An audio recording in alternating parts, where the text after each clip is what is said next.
Operation theatre के बाहर घड़ी ने 5 बजाए और जैसे ही नर्स ने सहमति पत्र आगे किया, सरोज के हाथ से नीली कलम फर्श पर गिर गई। कागज पर उसके पति देवेंद्र का नाम था, लेकिन हस्ताक्षर करने के लिए केवल 7 मिनट बचे थे। गुरु, प्यारी साध, संगत जी को प्यार भरी राधा स्वामी जी।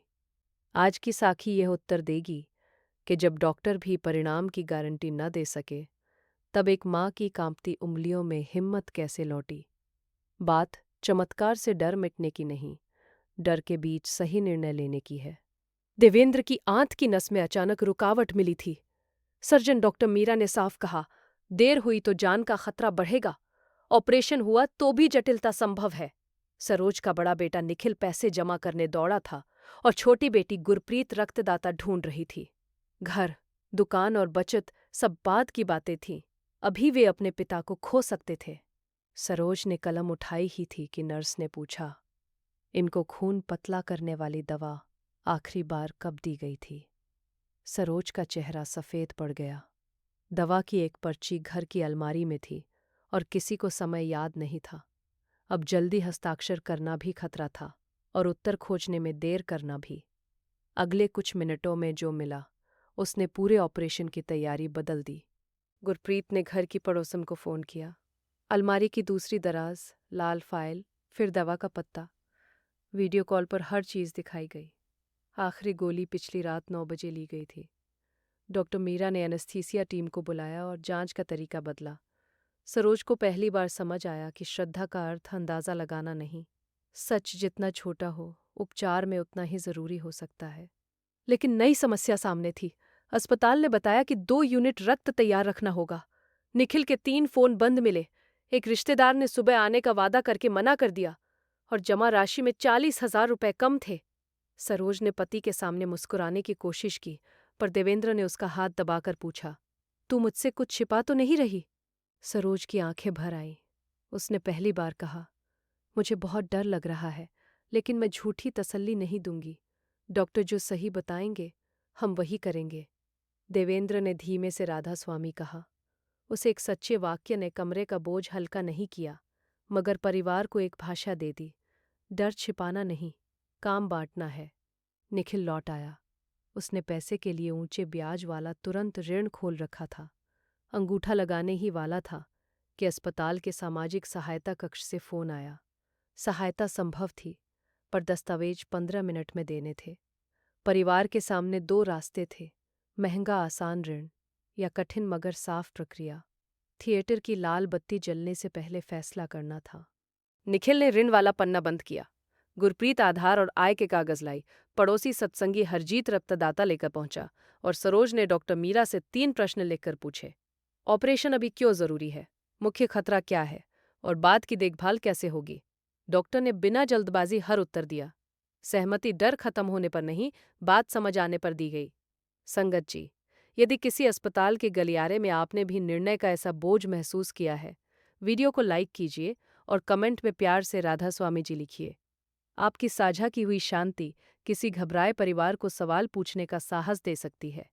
देवेंद्र को भीतर ले जाने से पहले सरोज ने उसके माथे पर हाथ रखा। उसने कोई सौदा नहीं किया कि नाम लेने से परिणाम वैसा ही हो जैसा वह चाहती है। उसने बस अरदास की, मालिक, डॉक्टरों के हाथों को स्थिरता देना और हमें हर उत्तर स्वीकार करने की शक्ति देना। परिवार ने 5 मिनट शांत बैठकर सिमरन किया। तभी तैयारी कर रहे नर्स। कविता ने फाइल के पिछले पन्ने पर छोटी लिखावट देखी। देवेंद्र को एक खास एंटीबायोटिक से पुरानी एलर्जी थी। दवा बदल दी गई। यह किसी आकाशवाणी का दृश्य नहीं था। यह सावधानी, समय पर लिखी जानकारी और शांत मन से पढ़ती एक नर्स के माध्यम से आया सहारा था। 6:10 पर दरवाजा बंद हुआ। डॉक्टर ने 3 घंटे कहे थे। 10 बजे घड़ी पार कर गई, फिर 10:30। कोई खबर नहीं आई। सरोज के भीतर वही पुराना डर और भी भारी होकर लौटा। क्या ये बढ़ा हुआ समय किसी अनहोनी की सूचना था? हर बार दरवाजा खुलता, पूरा परिवार उठ खड़ा होता। कभी सफाई कर्मचारी निकलता, कभी कोई दूसरी नर्स। निखिल ने इंटरनेट पर जटिलताओं के वीडियो खोजने शुरू किए। गुरप्रीत ने उसका फ़ोन धीरे से बंद कराया और कहा, अभी अनुमान नहीं, केवल डॉक्टर की सूचना। ये छोटा संयम आसान नहीं था। 11 बजे एनेस्थीसिया डॉक्टर बाहर आए। रक्तचाप एक समय बहुत नीचे गया था, इसलिए ऑपरेशन लंबा हुआ। अब स्थिति नियंत्रित थी, पर मुख्य सर्जरी अभी चल रही थी।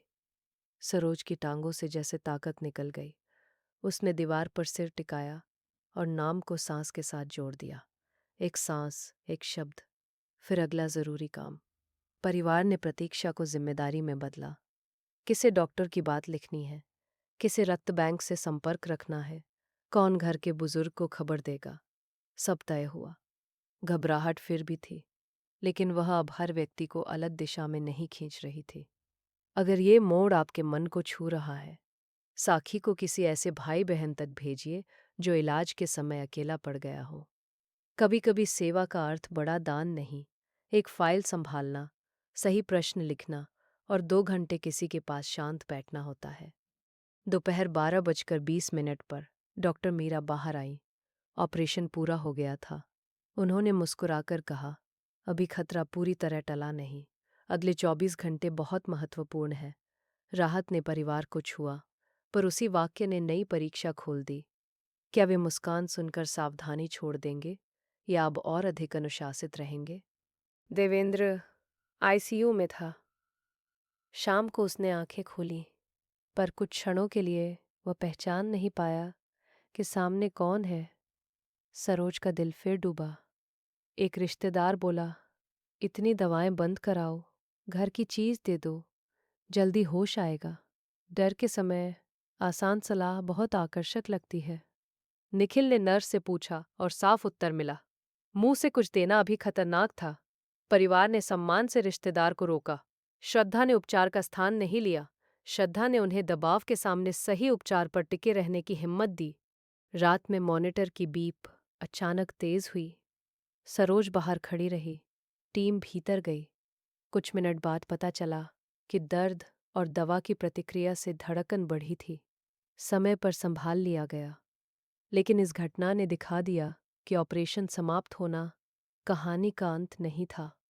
अगले दिन परिवार ने देखभाल का रोस्टर बनाया। एक व्यक्ति डॉक्टर की अपडेट सुनेगा, एक खर्च लिखेगा, एक घर और दुकान संभालेगा। सहायता देने वालों के नाम और रकम भी लिखी गई, ताकि लौटकर धन्यवाद और भुगतान दोनों ईमानदारी से हो। संगत जी, यदि आपके जीवन में भी किसी डॉक्टर, नर्स, रक्तदाता या पड़ोसी ने समय पर हाथ थामा हो, कमेंट में उनके लिए कृतज्ञता का एक शब्द लिखिए। मेहर को पहचानना उन इंसानी हाथों का सम्मान करना भी है जिनसे सहायता पहुंची। लेकिन देवेंद्र के घर लौटने से पहले एक कठिन फैसला अभी बाकी था। 5वें दिन देवेंद्र वार्ड में आया। दुकान का किराया बाकी था और निखिल चाहता था कि पिता को जल्दी घर ले जाकर खर्च बचाया जाए।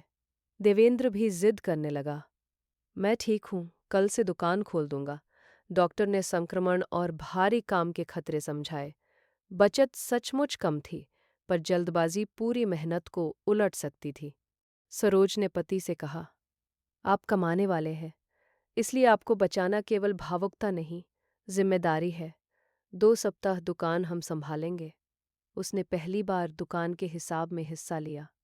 गुरप्रीत ने ग्राहकों को घर से सामान भेजने की छोटी व्यवस्था बनाई और निखिल ने सप्लायर से भुगतान की तारीख साफ बात करके आगे कराई। शाम को सरोज देवेंद्र के पास बैठती, कुछ मिनट सिमरन करती और फिर डॉक्टर की बताई चलने की कसरत में साथ देती। नाम मन को स्थिर करता था, कसरत शरीर को। दोनों को एक दूसरे का विकल्प बनाना उन्होंने छोड़ दिया। तभी गांव से खबर आई कि सहायता राशि देने वाला व्यक्ति बदले में दुकान का सस्ता माल उधार मांग रहा है। निखिल को लगा एहसान चुकाना चाहिए। देवेंद्र ने कमजोर आवाज में कहा, कृतज्ञता रखो, पर गलत हिसाब मत बनाओ। क्या परिवार मदद का बोझ लेकर अपनी ईमानदारी गिरवी रख देगा? निखिल ने सहायता देने वाले को धन्यवाद दिया, तय भुगतान तारीख लिखी और दुकान का माल सामान्य नियम पर देने की बात कही। सामने वाला पहले नाराज हुआ, पर बाद में मान गया। परिवार ने सीखा कि संकट में मिली मदद सम्मान मांगती है, अंधी आज्ञाकारिता नहीं। 2 सप्ताह बाद देवेंद्र घर की छत पर धीरे धीरे 10 कदम चल पाया। सरोज की आंखों में वही नमी थी जो सहमति पत्र के समय थी, पर अर्थ बदल चुका था। तब वह भविष्य को नियंत्रित करना चाहती थी, अब वह आज के 10 कदमों के लिए कृतज्ञ थी। इस साखी की एक बात अपने घर ले जाइए।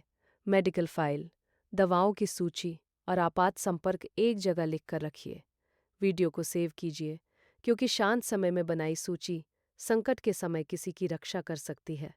परिवार ने उधार का छोटा भुगतान कैलेंडर बनाया, रक्तदाता का धन्यवाद किया, नर्स कविता के विभाग को प्रशंसा पत्र दिया और महीने में एक दिन अस्पताल के जरूरतमंद परिवारों के लिए भोजन सेवा जोड़ दी। सेवा ने भय की स्मृति को उपयोगी करुणा में बदल दिया। लेकिन सरोज के मन में एक प्रश्न बचा था। कलम आखिर उसके हाथ से क्यों गिरी थी? क्या वह कमजोरी थी या उसी रुकावट ने उन्हें दवा का समय, सही सवाल और छिपी एलर्जी देखने का अवसर दिया? उत्तर उसके पति के अगले वाक्य में मिला। घर लौटने के तीसरे सप्ताह, एक और रात, देवेंद्र को तेज दर्द हुआ। सरोज की पहली इच्छा एम्बुलेंस बुलाकर घबराने की थी और देवेंद्र की पहली इच्छा दर्द छिपाकर सबको सोने देने की। इस बार उन्होंने डिस्चार्ज शीट खोली, चेतावनी संकेत पढ़े और अस्पताल के दिए नंबर पर बात की। डॉक्टर ने लक्षण सुनकर उसी रात जांच कराने को कहा। जांच में बड़ी जटिलता नहीं निकली, पर पानी की कमी और दवा के समय की गड़बड़ी मिली। यह खबर राहत थी और चेतावनी भी। सरोज ने समझा कि अब सब ठीक है कहना उतना ही खतरनाक हो सकता है जितना सब खत्म है सोचना। दोनों वाक्य तथ्य से दूर ले जाते हैं। उन्होंने रसोई की दीवार पर छोटा चार्ट लगाया। दवा, पानी, चलना, डॉक्टर का अगला समय और किसने पुष्टि की। देवेंद्र को रोगी बनाकर उसकी आवाज नहीं छीनी गई। वह स्वयं हर काम पर निशान लगाता। देखभाल नियंत्रण नहीं, सहयोग बने। अगर आपके घर में कोई लंबी बीमारी या ऑपरेशन के बाद संभल रहा है, तो आज ही दवाओं और चेतावनी संकेतों की सूची रोगी के साथ मिलकर पढ़िए। सहायता ऐसी हो जिसमें उसकी गरिमा और निर्णय दोनों बचे रहें। उसी महीने अस्पताल की भोजन सेवा में सरोज की मुलाकात एक और माँ से हुई, जिसकी कलम सहमति पत्र पर कांप रही थी। सरोज ने उसे परिणाम का वादा नहीं दिया।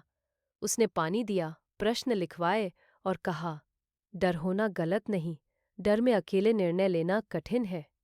अब वही कांपता हाथ किसी दूसरे हाथ को स्थिर कर रहा था। देवेंद्र ने कहा, उस दिन तेरी कलम गिरी थी, पर तू जिम्मेदारी से नहीं गिरी। तूने उसे उठाया, सच पूछा और फिर हस्ताक्षर किए। सरोज ने समझा कि हिम्मत का अर्थ हाथ न कांपना नहीं, हिम्मत का अर्थ है कांपते हाथ से भी तथ्य जानकर सही काम करना। संगत जी, बीमारी और ऑपरेशन में सिमरन हमारा सहारा है, इलाज का विकल्प नहीं। डॉक्टर की सलाह, दूसरी राय जहां जरूरी हो, दवा की सही सूची, रक्त और खर्च की तैयारी, ये सब भी जिम्मेदार श्रद्धा के रूप है। परिणाम हमेशा हमारे वश में नहीं, पर सत्य, सहयोग और करुणा हमारे आज के कर्म है। इस परिवार ने सद्गुरु की मेहर को केवल डॉक्टर की मुस्कान में नहीं देखा। उन्होंने उसे पड़ोसन की वीडियो कॉल, हरजीत के रक्तदान, नर्स की सावधानी, सर्जन की स्पष्टता और अपने भीतर उठी संयमित हिम्मत में पहचाना। यदि आज की साखी ने आपके डर को थोड़ा संभाला है, इसे किसी जरूरतमंद परिवार तक पहुंचाइए।